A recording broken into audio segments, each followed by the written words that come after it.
تو ہمیں جو ہے یہ سیکھنا ہوگا کہ بھئی اکابر کتنا خیال رکھتے تھے۔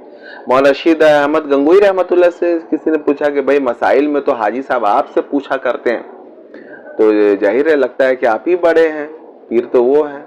حالانکہ خود حاجی امداد اللہ مہاجر مکی رحمۃ اللہ علیہ کا ہے کہ اللہ نے مجھے وہاں بٹھا دیا جہاں ان کو ہونا چاہیے، اور انہیں وہاں بیٹھا دیا جہاں مجھے ہونا چاہیے۔ تو یہ حضرات کا یہ بڑا اونچا مقام تھا۔ انہوں نے لکھا بھی ہے کہ ہندوستان میں جب وہ مکہ مکرمہ ہجرت کر گئے تو لکھا کہ ہندوستان میں بالکل مطلب میری جگہ ان دونوں حضرات کو سمجھا جائے۔ تو مولانا رشید احمد گنگوئی سے پوچھا کہ بھائی مسائل تو آپ سے پوچھتے ہیں حاجی صاحب، تو آپ بڑے ہیں۔ تو کہا کہ ارے بے وقوف، میں کیسے بڑا ہو سکتا ہوں؟ ملکہ وکٹوریہ کسی گورنر سے کہے کہ مجھے کھیر کھانا ہے، تو کیا گورنر کو تو کھیر بنانا آئے گا نہیں؟ تو وہ باورچی سے پوچھ کر بنا کر جو ہے وہ کھلائے گا۔ تو کیا وہ باورچی جو ہے درجہ میں، عہدہ میں، مقام میں، کیا وہ گورنر سے بڑھ جائے گا کیونکہ اس نے کھیر بنانے کا جو ہے وہ اس نے گائیڈ کیا ہے گورنر کو؟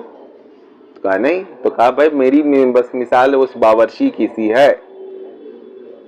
اب سوچئے کہ کیا مطلب جو ہے وہ مطلب جو مقام دیا کہ گورنر تو گورنر ہوتا ہے، چھوٹی سی بات کے لیے جو ہے اگر وہ ظاہر ہے چھوٹی چھوٹی باتوں میں کون الجھتا ہے، تو اس کی اگر باورچی سے مدد لے لی گئی تو اس میں باورچی کون سا کمال کر دیا یا بڑا ہو گیا؟